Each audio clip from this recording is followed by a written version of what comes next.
Muli, humaharap sa bagong yugto ang Layag Weekly Waves. Sa ikatlong yugto, ating lalakasan pa ang hatid na kaalaman at inspirasyon. Samahan ninyo kami sa mas matatag na paglalayag kung saan bawat kwento ng tagumpay at pagbabago ay magsisilbing gabay tungo sa kolektibong pag-unlad. Abangan ang mas pinalakas na talakayan at mas malawak na paglayag. Magandang araw mga kalayag! Isang masigabong pagtanggap sa ikatlong yugto ng inyong lingguhang kaagapay sa balita at inspirasyon, ang Layag Weekly Waves. Pinapakita ng DILG Local Governance Regional Resource Center 9, ang programang ito ay hindi lamang recap kundi isang mas malalim na paglalayag kasama ninyo. Dito, bawat balita ay alon na nagtutulak sa atin tungo sa mas maunlad at matatag na pamayanan. Ako po ang inyong lingkod, 𝗪𝗔𝗬𝗪 LGO04 ng Local Government Capability Development Division.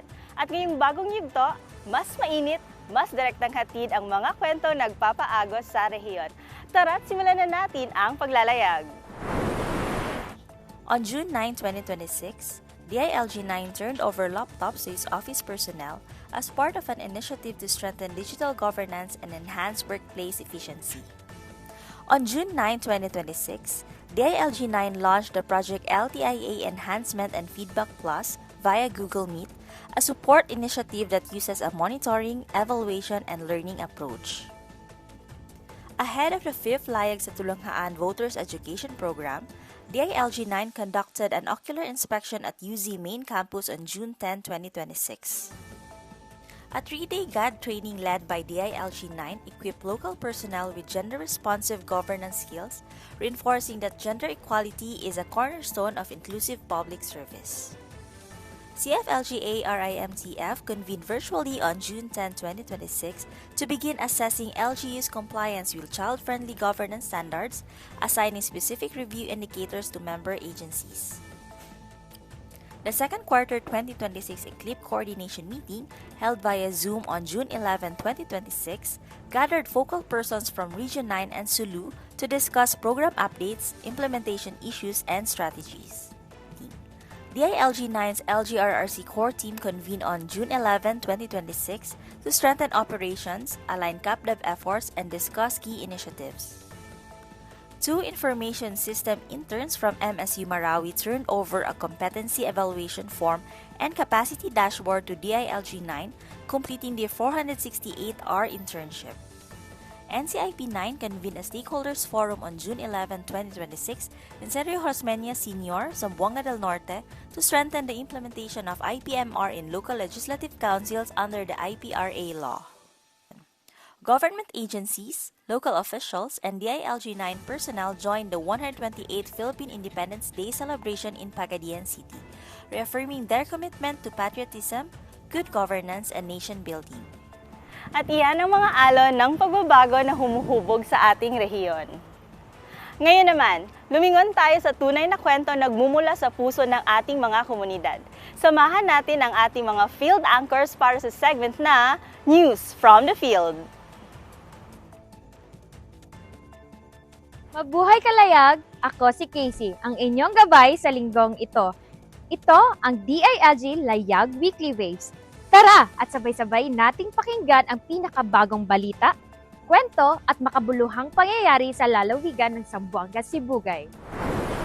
On June 3, 2026, DILG Zamboanga Sibugay conducted the Lupon Talks and Awarding to enhance the katarungang pambarangay skills and recognize the outstanding Lupong Tagapamayapa awardees. On June 4, 2026, DILG Zamboanga Sibugay conducted the second round provincial consultation on the revamp, gathering key stakeholders to discuss proposed amendments to the 1981 Local Government Code and strengthen local governance reforms. June 11, 2026, DILG Zamboanga Sibugay conducted the second quarter MSAC meeting at the provincial capital to discuss the key governance concerns, member agency updates, and coordinate initiatives on fisheries management, disaster risk reduction, environmental regulation, and local governance.